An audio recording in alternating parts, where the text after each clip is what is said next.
Radio Lab Chile, una radio que emprende. Radio Lab Chile, una radio que emprende.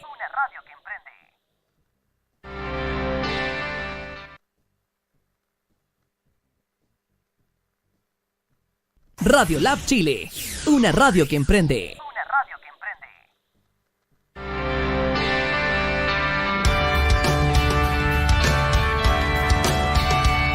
Ay, más me gusta esa música, Bastián, nuestro director de la mañana. ¿Cómo están ustedes, chiquillos? Muy buenos días, sean bienvenidos a un programa más de Efecto Lab a través de Radio Lab Chile. Recuerda seguirnos en todas nuestras redes sociales, @Radio Lab Chile, en Facebook, en Twitter, en Instagram. Esta comunidad sigue creciendo de esta linda radio creada como la primera plataforma online de y para los emprendedores y el crecimiento personal. Te recordamos que estamos con programación 24/7 musical en radiolabchile.cl. Nos puedes seguir todos los días de lunes a domingo, completamente con música todos los días y con transmisión desde las 8 de la mañana hasta las 8 de la noche de lunes a viernes, y ahora se suman los sábados. Así que atento a toda la plataforma que está creciendo, esta multiplataforma llamada Radio Lab Chile. También tenemos un WhatsApp, más 569-507-61857, o puedes también estar comentando a través de la misma transmisión de Facebook con nosotros. Recuerda que estás conectado a Efecto Lab, un programa que habla directo al corazón tuyo o te deja algún mensaje para que tú sigas conversando y comentándolo en tu hogar. También queremos saludar a nuestros grandes amigos de Bella Salud, pensando en tu bienestar físico, salud y estético, centro terapéutico, donde tenemos ofertas de inauguración de un 50% en todos los servicios si tú nombras a Radio Lab Chile. Recuerda las reservas al más 569-7251-0324 o dirigirte a Avenida Libertador Bernardo Higgins, 776, local 5. También queremos recordar a todos ustedes, amigos míos, que estamos regalando un gran obsequio de un tratamiento que dura 3 meses para toda la gente que comparta esta transmisión, para toda la gente que comente en esta transmisión, porque queremos que tú también tengas un lindo regalo desde nuestro amigo Juan Carlos Chamorro, nuestro Bio Natural, que te tiene un regalito que vamos nosotros a entregar el día viernes para la persona, para que lo venga acá a buscar el mismo día lunes y que vamos a estar aquí conversando con Juan Carlos. Para hoy, chiquillos, ¿cómo están todos ustedes? Sean bienvenidos a esta gran conversación que vamos a tener con un gran amigo, Juan Pablo Viñó, arquitecto, parte del staff de asesores de la Cámara de Diputados, columnista, y el tema de hoy que nos convoca, Juan Pablo, tiene que ver con tu columna, con lo que has estado escribiendo ahora último en El Mostrador, sí, en Ciper Chile también, que tiene que ver con la planificación urbana y el respeto a uno mismo, a los demás y al planeta, que tanto nos importa desde acá, desde Radio Lab Chile. ¿Cómo estás, amigo? Muy buenos días. Buenos días, Jorge. Bien cerquita del micrófono. Buenos días, Jorge. Eso es. Gustoso. Te queremos conocer, queremos saber un poquito más de Juan Pablo, de esta persona que escribe, que esta persona que es columnista, que esta persona que lleva mucho tiempo defendiendo los derechos de las personas, pensando en el bienestar de las comunidades, y que tiene mucho que ver con el tema de cómo se está desarrollando en este momento, cómo se está desarrollando la planificación en nuestro territorio chileno. ¿Tú nos puedes comentar un poquito de eso, Juan Pablo? Bueno, sí, puedo. Es un tema, bueno, es una larga historia. ¿Sí? Esto empezó desde que estoy estudiando arquitectura, ¿no? Ajá. Y mi preocupación aterrizó más bien en el urbanismo. Yo me diría a partir del año 97. Vale. Ya he recibido varios años, yo me recibí el año 83. Pero el 97 me enfrenté, digamos, con el tema del urbanismo en forma directa, por un encargo profesional y porque me tocó ya meterme en lo que es la legislación y lo que es la planificación y los planes metropolitanos, los reguladores metropolitanos y el derecho, digamos, el derecho urbanístico que está detrás de todo proyecto, digamos. Y ahí uno aterricé en que el asunto está disparado a una planificación, digamos, ¿no es cierto?, que, en base a los negocios, más bien que una planificación de Estado que se respete, de los instrumentos de planificación que se respeten, digamos. ¿Ah? ¿Con qué te encontraste ahí, Juan Pablo, cuando tú empezaste a indagar en este...? Bueno, eso está reflejado en una columna precisamente en CIPER hace muchos años, ya en 2012 creo, ¿ah? Cuando se modificaba el plan regulador de Santiago, la modificación 100, y yo ya estaba metido hace mucho tiempo en el tema, digamos, y en realidad estas modificaciones, esto empezó, digamos, por lo que estaba pasando, y ahí yo reflejo lo que pasa en Colina, en Chicureo, que Sí. es una situación que en esa modificación 100 no se transparentaba, pero que era lo que una de las principales causas, digamos, de esa modificación 100 fue regularizar el plan regulador de Colina, ¿no es cierto?, que no tenía coincidencia con el plan regulador de Santiago. ¿Y aquí llevamos en palabras simples a las personas como para que ellos, y para que la gente que nos sigue en Efecto Lab, entienda el por qué la planificación urbana debiera ser para las comunidades y no está siendo así? ¿Qué pasa? Ahí llegaríamos a mi interés por el urbanismo, que nació, digamos, de clases de historia, digamos, y de la historia de Chile, con Mario Góngora en la universidad, con Gabriel Guarda, que la historia de Chile no se puede separar, digamos, de su ocupación territorial, digamos, ¿cierto?, española, en lo que fue en el periodo de la colonia, digamos, o sea, anterior, de la conquista española y de su independencia y todo, ¿no? Y en realidad el Estado, hasta la planificación urbana como ciencia, digamos, ¿no?, comenzó en Chile prácticamente, o en el mundo ya, como una situación ya de ciencia interdisciplinaria, ¿eh? Yo te diría, es muy nuevo a partir de la década del 50, digamos, ¿eh? Y en Chile, en la década del 50 y 60 se avanzó mucho, ¿eh?, en planificación, pero se hacía con un Estado que era benefactor, que era el garante, que hacía todo. En realidad el Estado era el que se preocupaba o sea, en la ciudad, digamos, había un puro ministerio, ¿no?, o sea, el que se encargaba de la ciudad y de la infraestructura, del transporte y de la infraestructura pública, de la vialidad, de todo, que era el MOP. Y el primer plan regulador de Santiago nació el año 60, cuando la planificación la hacía el Ministerio de Obras Públicas, ¿eh? Y era con proyecciones a 30 años, 40 años, ¿eh? Eran de largo plazo, ¿eh? Y además el Estado tenía los recursos, era el que la materializaba, digamos, ¿eh? Y ese Estado que era benefactor, digamos, y que se preocupaba de las energías, como también de la energía, ¿no es cierto?, de las represas de electricidad, de los ferrocarriles, del agua, de los todo, puertos, claro. del agua. Ese era el país que teníamos, digamos, ¿no? Y el año 73, digamos, en la década del 73-80, este Estado benefactor cambió a un Estado subsidiario, ¿no? Y ha sido brutal, porque en realidad el cambio ha afectado a todos, a todos nosotros, digamos, no es que sea una situación menor, ¿no? Y ese, por la Constitución del 80, digamos, se estableció un Estado subsidiario que más bien se encarga de dar un marco normativo, digamos, regulador a la iniciativa privada, ¿eh?, pero no es el que ejecuta. Así, por eso están las concesiones que son ejecutadas por los privados, de carretera, de puertos, en fin. Los puertos se traspasaron al sector privado. Claro. Los aeropuertos se traspasaron en su administración al sector privado. Se perdió el aeropuerto Cerrillo, además, en una situación que tiene mucho que ver con esto, porque en definitiva, si uno ve las cosas como son ahora, digamos, todavía el aeropuerto se ha construido muy poco, pero se benefició también áreas de desarrollo inmobiliario, digamos, ¿no? con una pérdida que todavía no se calibra, porque en realidad todos los problemas que tenemos de tráfico aéreo, digamos, y de crecimiento país también podríamos perfectamente, no sé, tener dos aeropuertos, digamos, siempre es mejor que uno, ¿no? Y en casos de catástrofe, lo hemos vivido, digamos, hemos quedado sin aeropuerto, sin aeropuerto en Santiago. Claro.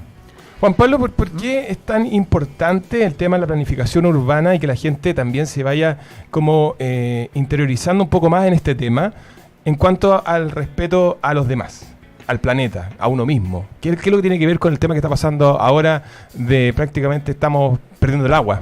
O sea, hay localidades que están sin agua, hay lugares que están siendo desbordados por departamentos que están construyendo en todas partes.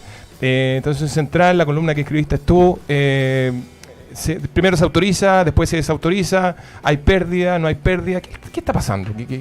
¿Quién rompe las reglas o quién no está cumpliendo las reglas? Es muy complejo, esto a nivel global, digamos, no pasa solo ¿En Chile? No pasa solo en en Chile, el mundo. digamos, Esto pasa en el mundo. Pasa mucho, digamos, pues pasa a nivel global, diría yo. Pero hay partes que se maneja mejor precisamente por el rol del Estado. Es un problema, a ver, el urbanismo, digamos, es una ciencia multidisciplinaria o interdisciplinaria, de muchas disciplinas que convergen en el manejo del territorio o la ciudad o los asentamientos humanos, muchas disciplinas.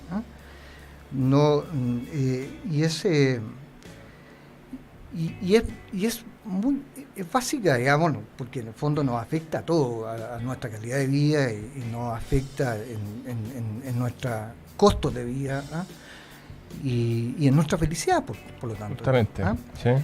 Y además afecta también el respeto afecta con el cambio climático.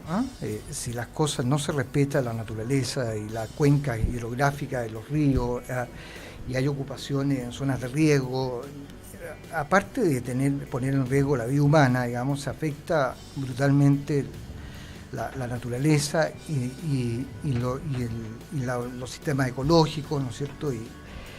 Y eso influye también, valga la redundancia, brutalmente en el clima, digamos, en la desertificación del territorio, en fin. Entonces, el manejo del territorio debiera ser una situación incorporada como en el ADN de nosotros, digamos, el suelo como el agua, como hoy día se reclama, y lamentablemente las fuerzas de mercado, digamos, y del derecho de propiedad han primado en este país sobre el bien público, el bien general. Y el agua hoy día también se pensaba que podía intervenirse, digamos, en materia de bien público, y vemos que se legisla o se dan más derechos privados sobre el agua de lo que es complicado. En el suelo no es tema, pero el suelo es un recurso no renovable, menos que el agua incluso, que depende de lluvia, pero el agua depende también del clima, así que si nosotros desertificamos el mundo, el suelo, va a ser más difícil tener agua dulce. Pero en todo caso, el suelo es un tema que está... El suelo de Chile nos pertenece a todos también. El derecho de propiedad del suelo es un derecho que se le da al privado, pero que debiera tener conciencia a todos nosotros que es expropiable, que es de todos, en el fondo. Si hay una mala administración o un uso más adecuado, bueno, por el bien general esto debiera tener el uso adecuado, digamos. O sea, el suelo, digamos, hoy día es un bien de mercado, y es un bien que está provocando, es una, en esta planificación por condiciones que se llama, que se ha establecido en Chile, que tiene las leyes del mercado, son leyes económicas, las que están detrás en la teoría de la planificación por condiciones, en la rentabilidad del suelo, digamos, que son como lo que lo que manda. Por lo tanto, ¿no es cierto?, en ese criterio, un suelo agrícola pasa a ser mucho menos rentable que urbanizarlo, digamos. Ya, Por lo tanto, es muy fácil, digamos, de que el agricultor, en vez de estar corriendo los riesgos, digamos, del clima, el urbanice, lo lotee y se acabe ese suelo como suelo agrícola, digamos. Y se construya sobre humedales, en el fondo. No solamente sobre humedales, se ha perdido el suelo agrícola de calidad, o sea, el SAC, ¿no es cierto?, el Ministerio de Agricultura, tiene en Chile y en todas partes, digamos, hay una clasificación de suelos, ¿no? Entonces, hay suelos que son de riego, digamos, y de gran calidad agrícola, de materia orgánica, ¿no?, que debieran protegerse como suelo agrícola. De hecho, mi problema con Colina nació de eso. Particularmente estamos hablando de Colina, Chicureo. No, de todo, es en realidad de Chile entero. Chile entero. Lo que pasa es que a mí me tocó por desarrollar un proyecto en Colina, el suelo de Colina, digamos. Sí. Pero también una situación que además, con la gravedad, para mí, digamos, ¿no es cierto? Para todos. O para quien intervenía en eso, claro, con la gravedad de que estaba normado legalmente por el Plan Regulador Metropolitano de Santiago como suelo silvoagropecuario de uso exclusivo. Por lo tanto, estaba prohibido urbanizarlo. Estaba prohibido. Estaba prohibido, con sanciones enormes, digamos, a quien urbanizaba. Y el Estado, sabiendo esto, digamos, nunca fiscalizó, nunca sancionó y permitió que esto siguiera. Y en la región metropolitana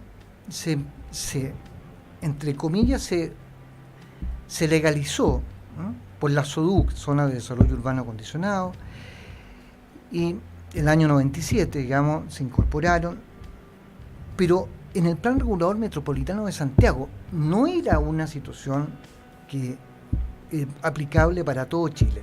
O sea, estamos hablando de algo ilegal.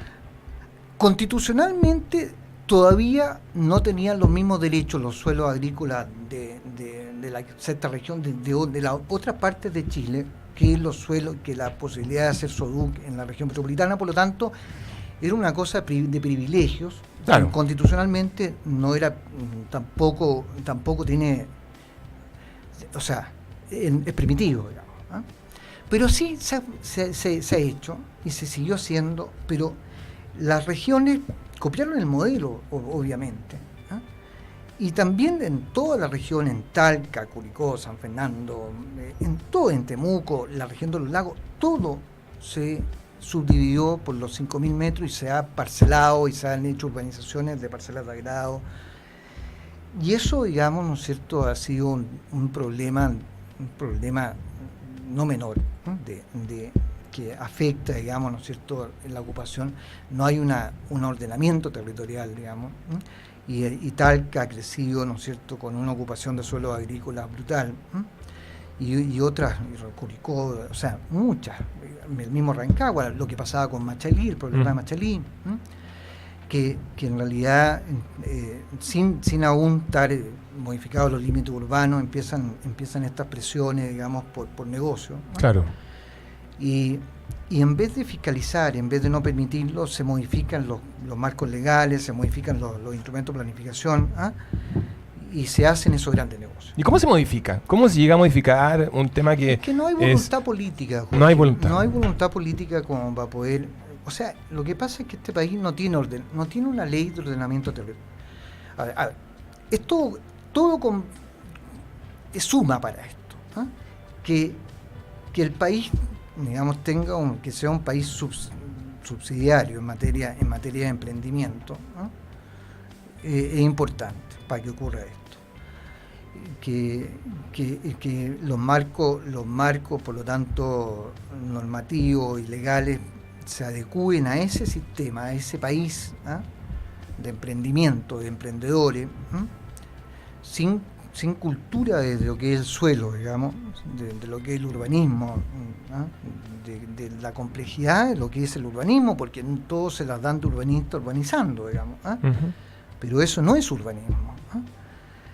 Entonces, el urbanismo, de hecho, es mucho más que urbanizar para negocio, digamos. Eso es, no para negocio. No, el urbanismo es una ciencia interdisciplinaria que además tiene que responder y dar solución al transporte, a las zonificaciones de la vivienda, de la industria, tiende, ¿no es cierto?, a organizar el desarrollo del territorio en forma armónica y justa y equitativa, digamos. Entonces, la urbanización es, entre comillas, porque se ha manoseado el urbanismo con el urbanizar, digamos. El urbanizar no es urbanismo, el urbanizar, como se ha hecho, es favorecer, digamos, ¿no es cierto?, el negocio. A unos pocos. Favorecer a quienes son dueños de la tierra, digamos. Ajá. Entonces, y dueños de la tierra somos todos, pero favorecer el derecho de propiedad, ese derecho de propiedad que no tiene límite, en este caso, y que además se beneficia con el cambio de norma que hace el Estado en los instrumentos de planificación. Ajá. Porque si yo urbanizo un suelo agrícola y después con el plan regulador de colina, con la presión de sus urbanizadores, Claro. modifica los límites y hace que las zonas de agrícolas sean zonas urbanas, ese suelo se dispara en su valor exponencialmente casi. Ese caso fue muy fuerte y se notó mucho en las personas cuando fue el tema de el hijo de la presidenta. Es que eso yo creo que políticamente, es que eso es casi una vergüenza, en realidad, más cerquita mismo. Porque en realidad este país llevaba años haciéndose esos negocios, digamos. Eso fue un aprovechamiento político, yo pienso, digamos, porque la información privilegiada mal utilizada. O sea, de hecho, bueno, el hijo de la presidenta, un bruto, digamos, igual no podía, o sea, todos estos negocios partamos de la base que son eso, son muy buenos negocios hechos a través de lobby de influencia. Comprar barato y vender caro. Y después, y a través del lobby cambiar las reglas, o sea, el uso de suelo y todo claro. eso. Entonces hay una situación que es muy cuestionable, que no es ética, y que además no protege el desarrollo sustentable de Chile. Entonces, si nosotros estamos peleando por una, además, digamos, caemos en temas, en muchos temas, porque también está el tema de la descentralización. ¿Quién decide los cambios sobre suelo y cómo se decide? Y en este caso, digamos, no hay unas decisiones muy representativas de la ciudadanía en materia de estos negocios, los cambios de uso de suelo, de los planes reguladores. O sea, la ciudadanía se expresa, va a la calle, las comunidades salen, empiezan la ciudadanía se expresa cuando ya está afectada, pero en la participación previa, digamos, es poca la participación. Pero se han llamado esos cabildos, es poca la participación, y ahora se está dando una situación también que es bastante complicada a mi punto de vista, que la participación más bien defiende intereses propios de cada uno. La gente no tiene conciencia de que lo que está planificándose es para el bien de todos y del país. No es su casa, de su propiedad, y que si es propiedad es por el bien de todos, pero se resiste a que sea expropiada porque ahí está toda su historia y todo. O sea, la gente no tiene una conciencia de lo que es su barrio tiene conciencia de lo que es su barrio, pero no tiene conciencia de lo que es la ciudad. Claro. Entonces, la defensa de barrios también es una situación complicada desde el punto de vista de la planificación. Uno puede escucharlo, debiera tener ser escuchado, pero las decisiones finales, ¿no es cierto?, debiera la gente entenderlas, que deben hacerlas expertos, y debiera tener confianza en que son las mejores. Confianza. Y ese es el punto, que la gente no tiene confianza hoy día en nadie. No, porque en el fondo han jugado en la parte política, han jugado mal, han estado todo el tiempo apuntando hacia sus intereses. Sí. O sea, eso pasa en las municipalidades, pasa en el propio gobierno. Es verdad. Pasa con esto de estar implementando el metro por todo Santiago y que cada vez suban más las construcciones, cada vez cuesta más vivir en Santiago. Ese es un punto importante. Te digo que hoy día está en el Congreso una ley de inclusión. O sea, hay cosas que pasan que yo he estado muy en contra. Por ejemplo, la Política Nacional de Desarrollo Urbano. Ahí. Tuvimos una política que se derogó, ¿no es cierto? Un decreto que se derogó el año 2000, ¿no? Por el presidente Lago y ministro Rabinera de Vivienda. Y quedamos sin política por muchos años, ¿no? Pero esa política que se derogó era un Estado más bien benefactor, ¿no? Aún hecha el año 85, ¿no? Pero quedaban los resabios de ese Chile que fue, digamos, ¿eh? Y es una política más bien que el rol del Estado era más bien el rol del Estado que planificaba, ¿eh? Ajá. Yo pienso que por eso se derogó, porque pues, en realidad no coincidía con las políticas de la planificación, digamos, por condiciones, la planificación entregada al privado, al emprendimiento privado, dentro de reglas. Pero las reglas que se ponen cada vez son menos límite urbano, ¿eh? menos restrictiva al negocio. Hoy día, digamos, hay un problema, bueno, y además las políticas ministeriales también fueron muy equivocadas, porque en realidad se creaban dentro de la ordenanza, ¿no es cierto?, se modificaba la ordenanza y la ley como para poder seguir haciendo poblaciones alejadas de servicios y de infraestructura de movilización y todo. Cada vez más en la periferia. Y en suelo agrícola. En suelo agrícola, claro. Entonces, en suelo agrícola. Y hasta 1000 UF, qué sé yo. Uh-huh. O sea, una política muy equivocada. Y detrás de eso venían entonces las mayores presiones todavía del mundo privado, porque también era ¿por qué si se hace una población no se hace también una organización de parcelas de grado? O sea, hay situaciones que son incomprensibles, digamos, en materia de manejo territorial, porque no nos hemos puesto de acuerdo, primero, en qué país queremos. Porque la Constitución, estoy disparando para muchas partes a lo mejor, eso, pero me tienes que atajar. No, está bien.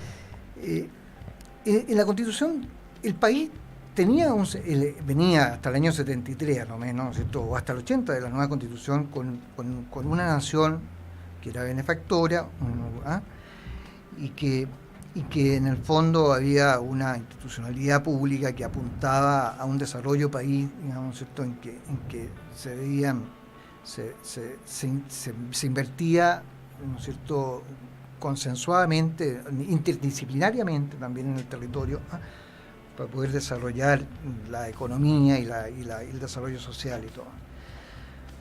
Pero esa constitución que se había generado democráticamente, digamos, ¿no es cierto?, se cambió por otra, del año 80, ¿no es cierto?, que fue discutida por unos, como se han estrenado ahora las cosas, por comisiones, por poquitos, por pocos. Sí. Y esa constitución está absolutamente de acuerdo, ¿no es cierto?, con un desarrollo de país, con una economía de libre mercado y un desarrollo, digamos, económico, como ha tenido el mundo ahora, digamos, que se cayó la dicotomía, o sea, las dos formas de sociedad y mundos que habían que era por la Unión Soviética y Estados Unidos, cuando nosotros por lo menos crecimos, digamos, eran dos mundos muy distintos. Hoy día ese mundo es uno, digamos, es globalizado, y es el capitalismo, digamos, y la economía, el libre mercado van de la mano.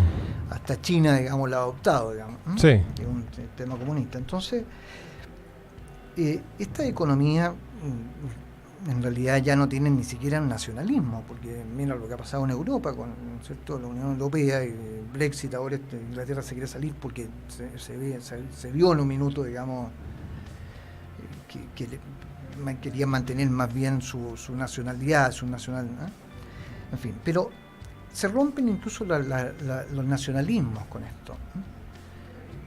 Y eso es un problema, como Mario Góngora lo acusó preocupado por lo que estaba pasando en Chile. Él escribió ¿Sí? déjame ver si lo tengo acá. ¿Quieres citar algo que...? No, que Mario Góngora, ¿no es cierto?, escribió que yo creo que es recomendable que la gente lo lea, además, ensayo histórico sobre la noción de Estado en Chile en el siglo XIX y XX. Esto fue el año 81, lo escribió. Preocupado en realidad por lo que veía que estaba pasando en Chile y por la pérdida del sentido de noción de Estado. Y eso es muy importante, porque en realidad el Estado ni siquiera tiene el tiempo de hoy, digamos, tiene ese Estado que fue histórico, lo que es hoy y lo que será mañana, digamos. Y tenemos que crear un Estado, una nación, digamos, que en el fondo es un marco que rebasa todo tipo de situaciones de desarrollo económico, desarrollo social, o sea, es más que todo, digamos. Uh-huh. Pero entonces el Estado, la noción de Estado, o sea, la noción de Estado ya no la tenemos, ¿no? La noción del suelo de Chile, el suelo como un bien social, no existe. O sea, hoy día discutimos cualquier cosa menos sobre el suelo, digamos, sobre el urbanismo, menos. Pero sí nos preocupa la salud, la educación, la previsión, claro, ¿cierto? Y va todo de la mano al final. Van de la mano, evidentemente van de la mano, y yo creo que el urbanismo debe ser un tema tan de interés ciudadano, digamos, como todo eso que te nombré. Lo que pasa es que, Juanpi, ha sido de reacción. La gente reacciona cuando colocan un edificio cerca de mi casa.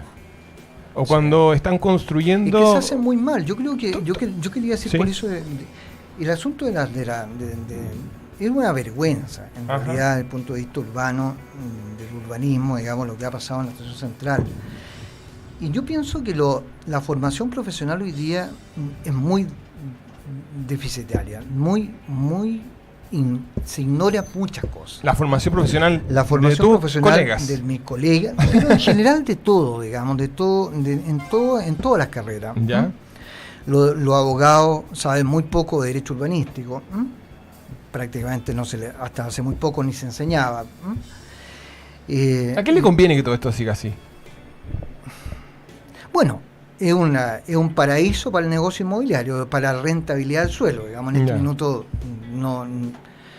si hay alguien que le conviene y ha sacado conveniencia, es realmente la rentabilidad que se produce el suelo, digamos. Por eso hoy día, volvamos a lo que hoy día está pasando con el metro que tú me decías, sí, y claro, con las situaciones que la gente no ve beneficios prácticamente. Uh-huh.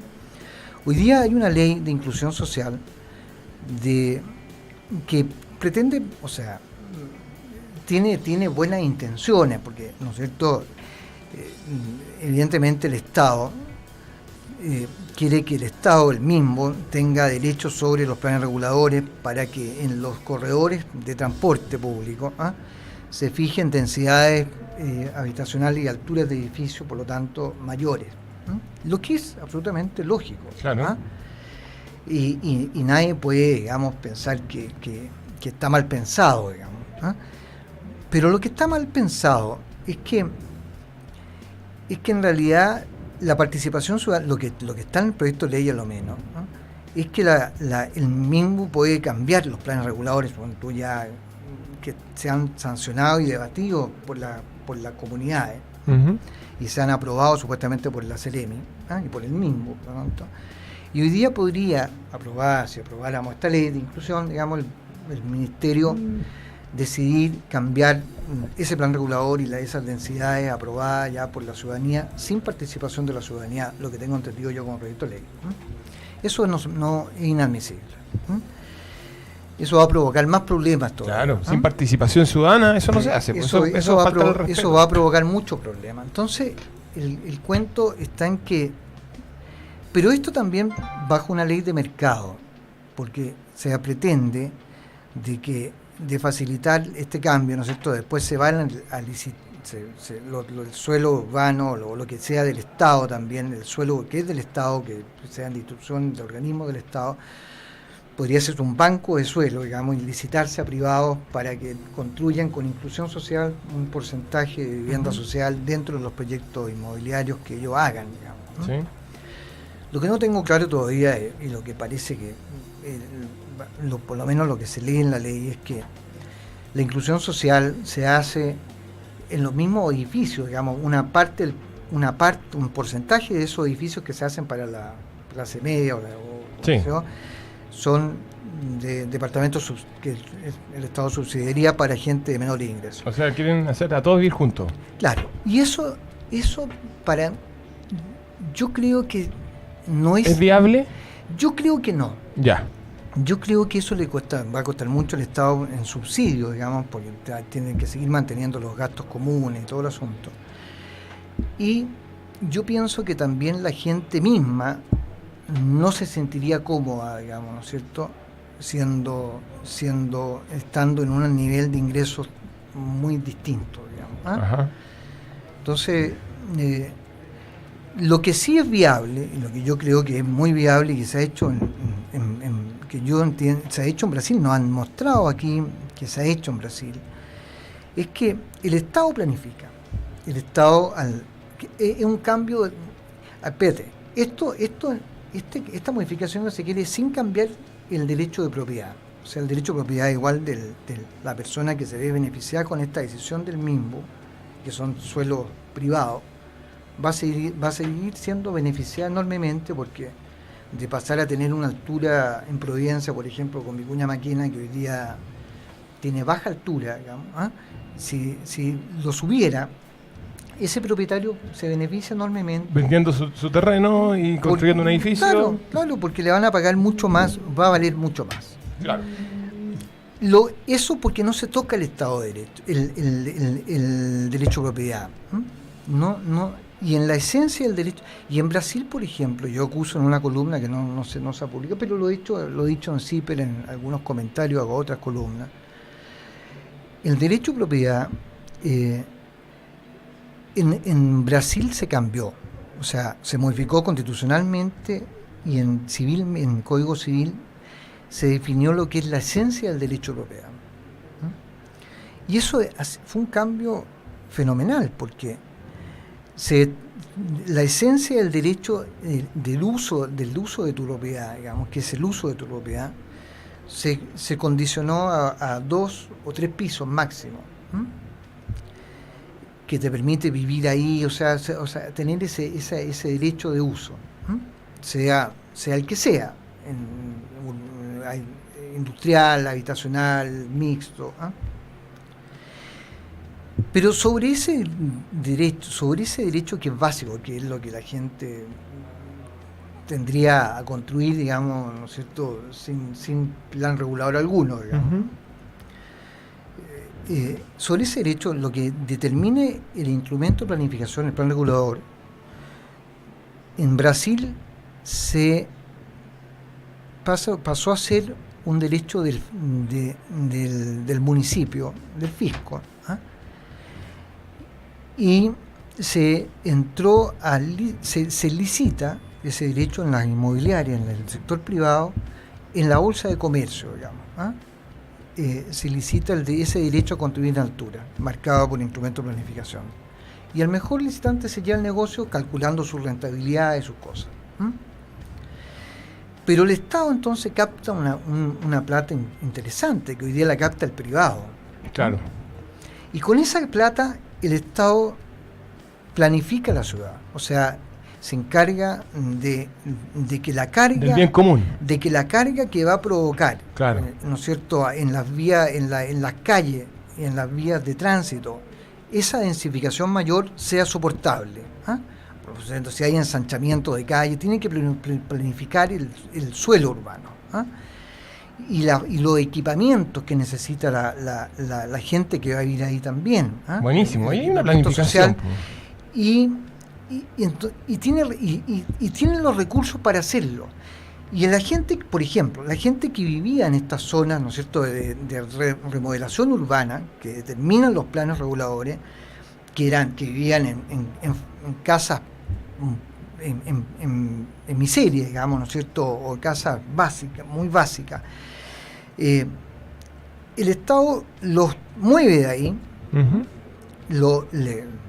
con esta plata, digamos, los tiene un tiempo, me imagino, en los campamentos, en situaciones provisorias, más provisorias, y les construye ahí mismo, ¿no?, donde ellos vivían, ¿no?, un edificio con una calidad de vivienda fantástica, digamos, para lo que tenían, digamos, no, buena, no solamente para lo que tenían, buena, ¿eh?, de 50 y tantos metros cuadrados familiares, en edificio además con una buena arquitectura, ¿no es cierto?, de diseño, ¿eh?, que no desentonan con edificios que puede hacer el sector privado en el mismo sector para clase media. Claro. ¿Eh? Pero la gente no se mezcla en los edificios mismos con los gastos comunes, porque hoy día, yo fui a un seminario, ¿no es cierto?, en que, por ejemplo, hoy día está ocurriendo el arriendo, digamos, como la gente no puede comprar por los precios, ¿eh?, se descubrió está el arriendo como negocio inmobiliario, ¿eh?, y hoy día hay fondos de inversión, digamos, dedicados a hacer edificios completos para el arriendo, ¿eh? ¿Ah? Y hay un negocio, digamos, en el arriendo, ¿eh? Pero las empresas se están especializando en esto, es un nicho, una innovación, digamos, ¿eh?, y hay empresas que ya se han especializado en administrar estos edificios que son de un dueño o de un fondo de inversión, y que son de muchos departamentos que se arriendan a privados particulares, ¿eh? Pero las condiciones que se están poniendo, que yo fui a un seminario y lo expuso una de estas inmobiliarias que se dedican a esta administración, son fuertes, porque ellos no tienen problemas, digamos, grandes problemas en administrarlo, porque no les fallan en los pagos de gastos comunes, la gente y todo. Pero no les falla porque en realidad no son pobres, ¿no? Primero, tienen ingresos y para seleccionarlo ya pasaron por situaciones que tienen cuenta bancaria probablemente y todo. Un filtro, hay un filtro. Filtro tienen ingresos que puedan decir. Pero además, los contratos que se les hacen, si ellos fallan, si pierden su trabajo o les pasa alguna desgracia, ¿eh?, los contratos le permiten a la administradora ahora quitarle la tarjeta de ingreso a su casa, digamos, o sea, en el fondo los dejan afuera, ¿eh? O sea, la cosa que es atroz, ¿eh? Hoy día, por último, la gente que no puede pagar, digamos, es bien difícil echarla, lo que también puede pasar a ser un abuso, digamos, ¿eh? Pero por lo menos no quedan en la calle, digamos, ¿eh? O sea, hay una solución judicial, tendrá que haber una solución judicial que arregle el conflicto, digamos, ¿eh?, pero hay una cierta protección a que la gente no quede en el desamparo absoluto, digamos, ¿eh? Hoy día el desamparo absoluto no se protege, ¿eh?, en mi opinión, ¿eh? Entonces es muy complicado. Por eso digo, y volviendo a lo que yo escribí en el mostrador, en esa columna que tú me decías de Estación Central, es una cosa bien, no está, el urbanismo no existe ahí, ¿eh? En el fondo el cálculo, lo que iba a hacer el Estado, digamos, de calcular las cargas a la calle, lo que significa lo que significa a los vecinos, además, en pérdida de asoleamiento, ¿eh?, en pérdida de privacidad, dentro del mismo edificio que viven 400 familias, ¿eh?, ¿eh?, y con paredes que no amortiguan su ruido, en fin, un montón además con asolamientos que son brutales, ¿eh?, con dimensiones de recintos que son mínimas, ¿eh?, son cosas que atentan contra los derechos humanos prácticamente, claro, ¿eh?, pero atentan contra un urbanismo en que pueda ser sustentable, que la gente en realidad pueda llegar y comprarse un auto y que el auto lo pueda tener ahí, ¿eh? Tampoco tienen esto resuelto el problema del auto, porque como hay gente pobre no está calculado en ningún horizonte que pueda tenerlo, digamos, ¿eh? ¿Ah? Entonces Y los vecinos también ahí van perdido todo el asolamiento, toda la privacidad, toda la gracia que tenía, digamos, para ellos, la calidad de vida que tenían se perdió, digamos, no se respetó en nada. Entonces, y uno pasa por ahí y ve un sector urbano, ¿cierto?, de casas bungalow de un piso, y torres de 38 pisos al lado, o sea, raro eso, es una cosa que realmente, por eso digo que la formación profesional, digamos, algo está pasando, porque o ya no importa, ¿no es cierto?, porque lo primero es vivir y ganar plata para poder vivir, digamos, y no es problema mío, y a mí me pagan, digamos, ¿no es cierto?, y yo hago lo que me pagan, que es una falta de principio ético grande, y yo creo que mucho hay de eso, pero tampoco hay un amor por lo que es el Estado, digamos, ¿no es cierto?,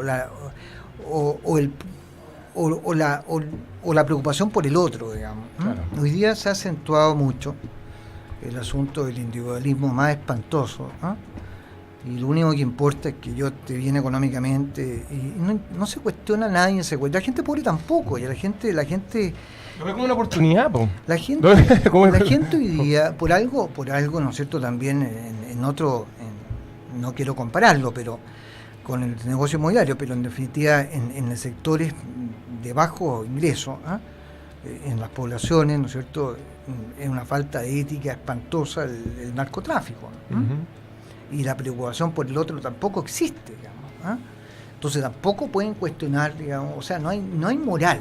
La verdad es que hoy día nadie tiene preocupación por el otro ni una moral, como para poder recriminar, digamos, acciones, digamos, y eso es muy complejo. Qué heavy. Amigo mío, Bastián, siendo vamos a saludar a la gente que está ahí en Facebook, ¿te parece? Para nombrarlos a todas las personas que han estado en esta transmisión desde Efecto Lab. Saludemos a la gente. Chiquillos, recordamos que estamos aquí con Juan Pablo Viñó, un arquitecto, amigo, columnista, parte del staff de la Cámara de Diputados. No, avíseme cuando cargue pasar. Asesor externo, pero no. Asesor. Podemos, cuando pueda, saludar a la gente. Y te voy a hacer una pregunta, como va a ir terminando ya luego todo el programa, que ha sido de mucha explicación de lo que está pasando afuera y por qué la gente anda tan incómoda en la ciudad. Tú, dentro de tu asesoría en la Cámara de Diputados, ¿encuentras una voluntad política de hacer un cambio, de que esto vaya hacia una planificación real? Lamentablemente no. Yo soy asesor.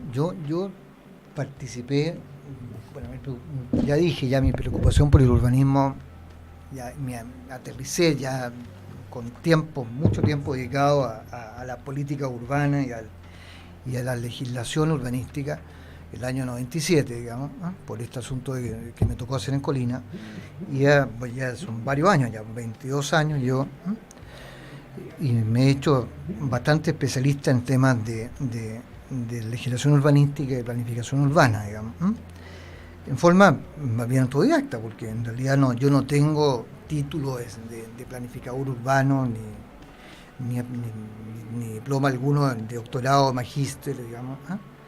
Sin embargo, yo creo que lo que me ha tocado hacer, digamos, ¿no es cierto?, ha sido tanto o más, que los años de un doctorado, digamos, ¿no es cierto?, en planificación urbana y en términos reales, actuando en denuncias reales en la Contraloría General y en ministerio, digamos. Entonces me ha tocado una praxis más bien, ¿no es cierto?, dentro de la legislación urbanística, de lo que es el urbanismo, sin tener estos diplomas. Lo que me ha causado problemas también, porque en realidad aquí es lo que se reconoce para todo, digamos, y para ser académico en la universidad y todo hoy día vale el título que la praxis, digamos. Lo que también podría conversarse la palabra. Pero sí, yo no he podido hacer nada en la Cámara de Diputados, esa es la verdad. Yo soy opositor, digamos, como Mario Góngora lo fue, ¿no es cierto?, como historiador a esta globalización tal como está ocurriendo, a este libre mercado, digamos. Creo que la planificación por condiciones no existe, lo estoy diciendo hace mucho tiempo. No es planificación, no son las bases de una planificación basada en la localización territorial, digamos, en el uso de suelos, digamos, y en su uso industrial, residencial, mixto, en fin.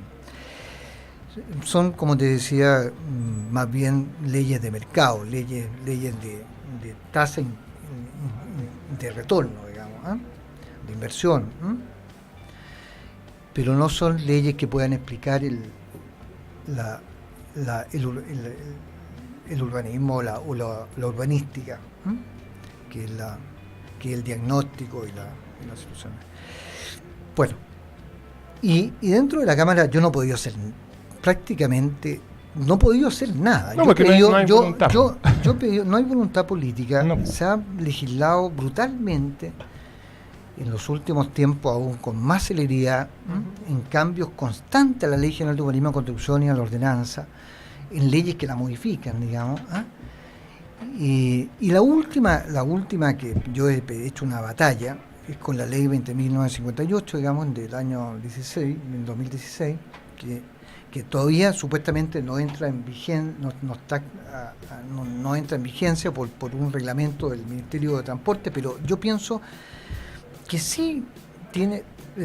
Esta ley entra en vigencia un año después o meses después con dos reglamentos. Uno que es un decreto que existe hoy día, que modificó ya la ordenanza, que es el decreto 14, y el decreto, otro decreto supremo, el 30, digamos, que era de transporte y vivienda, que tiene que ver con los impactos en las vías públicas.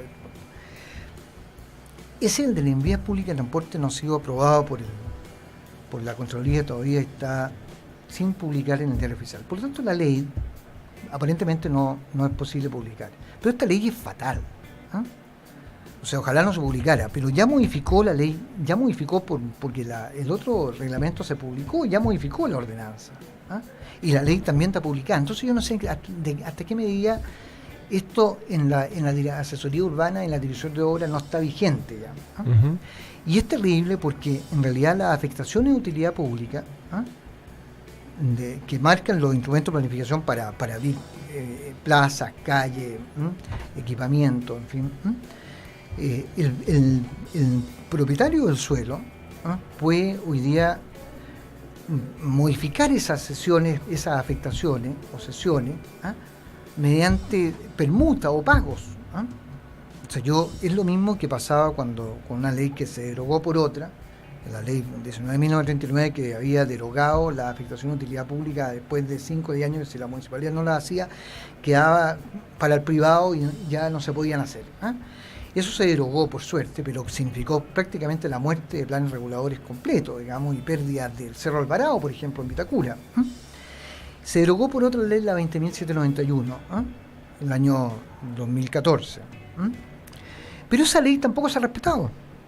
Y esa ley tácitamente está derogada hoy día de nuevo por esta ley de aporte. Entonces, y los legisladores hacen estas cosas que uno no entiende por quién se asesoran. Yo todavía no puedo entender quién los asesora. No sé. Entonces, la ciudad no hay transparencia tampoco, y a qué intereses responden toda la asesoría. No, si lo sabemos. Lo sabemos qué intereses van en el final de todo esto. Hay un poder económico brutal, digamos, que yo creo que tiene capturado al desarrollo del país, al Estado de Chile, digamos. Claro. Pero y contra eso ha sido imposible que prácticamente. Hay que tener organizaciones civiles, ciudadanas, que puedan hacerle frente a esto si no hay voluntad de cambiar las cosas, digamos. ¿Ah? Y yo pienso que hay que crear algo. Vamos con eso, vamos con eso. Amigo Bastián, cuénteme, ¿qué hora hay? Sí, preguntan la importancia de alinear voluntades por el bien común y qué podemos hacer los ciudadanos para aportar en eso. Pregunta Fabiola Meneses. Bueno. A ver, si hay voluntades, bueno, en la palabra, que yo pienso que queda en letra muerta, en las leyes mismas se habla mucho, y en la política nacional hoy día, que supuestamente que tanto se nombra. Para mí la política nacional es un error, ¿eh? Porque en el fondo una política nacional implica que estamos hablando del mismo país centralizado, digamos, ¿eh? Yo creo que la política nacional, de hecho, es una situación que no debiéramos nombrarla mucho. Primero, como se hizo, por una comisión, y segundo, porque en realidad tiene poco que ver con la descentralización del país, digamos, que es una de las cosas que yo creo que todo el mundo tenemos que batallar, ¿eh? La participación ciudadana tiene que centrarse en exigir la descentralización de este país, ¿eh? Santiago no puede seguir concentrando la población que tiene, ¿eh? Los servicios que tiene, la industria que tiene, ¿eh? El peso económico que tiene, ¿eh? Las decisiones económicas, ¿eh? Eso es inadmisible, ¿eh? En un país en que ya no estamos cuando se definió el Estado unitario, que tenemos tanto en 1833, digamos, la primera Constitución. Evidentemente Chile todavía tenía la guerra con los límites fronterizos del Biobío, con Arauco, digamos, ¿eh? Era un país muy distinto, ¿eh? Con una ocupación territorial muy distinta, ¿eh? Prácticamente La Serena era más importante que Valparaíso, digamos, o Valparaíso La Serena, pero Santiago y poco más había, digamos, ¿eh? Concepción, ¿eh? Bueno, pero en todo caso, hoy día Chile es otro, ¿eh? Y el mundo es otro. Entonces yo creo que la gente tiene que empezar a sumarse a organizaciones civiles, ¿no es cierto?, que estén en este marco de la descentralización de Chile. Buenísimo. Con eso ya vamos terminando. Un bonito mensaje: descentralizar Chile. Y también muchas veces hablamos desde acá, desde Efecto Lab, creer en la cultura ancestral. Hablaste también del tema de Arauco. Y la planificación antes era mejor que ahora. Eso lo tenemos súper claro. Porque era pensada en la comunidad. Es que había planificación. Lo que pasa es que la planificación era interdisciplinaria. Además, el primer plan regulador de Santiago, el año 60, fue precursor en Latinoamérica y puede ser muy precursor en el mundo, digamos, de una planificación intercomunal. Hasta ese entonces Santiago era la Comuna Santiago, se hablaba de Santiago como la Comuna Santiago y lo otro era Ñuñoa, Quinta Normal, pero no era Santiago. El Gran Santiago apareció en la década del 60 con el Plan Regulador Intercomunal, digamos, ¿eh? Entonces, son ciencias, se avanzó y se planificaba, como digo, el Plan Regulador Metropolitano de Santiago tenía un horizonte para poder, que todavía sigue rigiendo por la circunvalación de Médico Vespucio, que nació ahí, ¿eh? Sigue siendo una situación que marca la planificación de Santiago, digamos, ¿eh? Fue muy importante y la planificación hoy día, lamentablemente, está entregada a lo inmediato. Claro. Hoy día con la ley de aporte, el plano regulador intercomunal de Santiago del 60 obligaba a los planos comunales a readecuarse, a modificarse de acuerdo a lo que la norma de este plano determinaba. Y fue hecho en el MOP, en forma interdisciplinaria, con transporte. El transporte estaba en el MOP. Vivienda, el Ministerio de Vivienda no existía, existió el año 65, se creó. Vivienda era un departamento, digamos, dentro del Ministerio de Obras Públicas. Y y el Ministerio de Obras Públicas tenía el presupuesto de Hacienda de la Nación para poder materializar, para hacer todas estas cosas. Entonces el Estado benefactor, digamos, se encargaba y ese Estado desapareció. Y eso es otra cosa que tenemos que pelear en lo del ciudadano, de que este modelo no puede continuar. Este modelo de Estado subsidiario, o sea, tiene que tener ciertas restricciones al modelo de hoy día, por lo menos, digamos. No puede ser como está ahora. Si no volvemos al otro, digamos, pero a lo menos tiene que tener una situación muy distinta a lo que hoy día. Buenísimo. Qué rico que se haya dado este momento de conversación, también de transparentar un poco de qué es lo que está pasando y qué es lo que tenemos que hacer nosotros los ciudadanos para tener este respeto por nosotros, porque si no nace de nosotros, ¿de quién nace? Respeto por nosotros mismos, hacia los demás y hacia el planeta. Juan Pablo, muchas gracias por haber venido a este programa de Efecto Lab. Recuerda que Efecto Lab va todos los días, de lunes a viernes, de 11 a 12 del día. Y esto es Radio Lab Chile. Recuerda seguirnos en nuestras redes sociales, @Radio Lab Chile, en Facebook, en Twitter, en Instagram. Continúa radiolabchile.cl. Hasta más rato.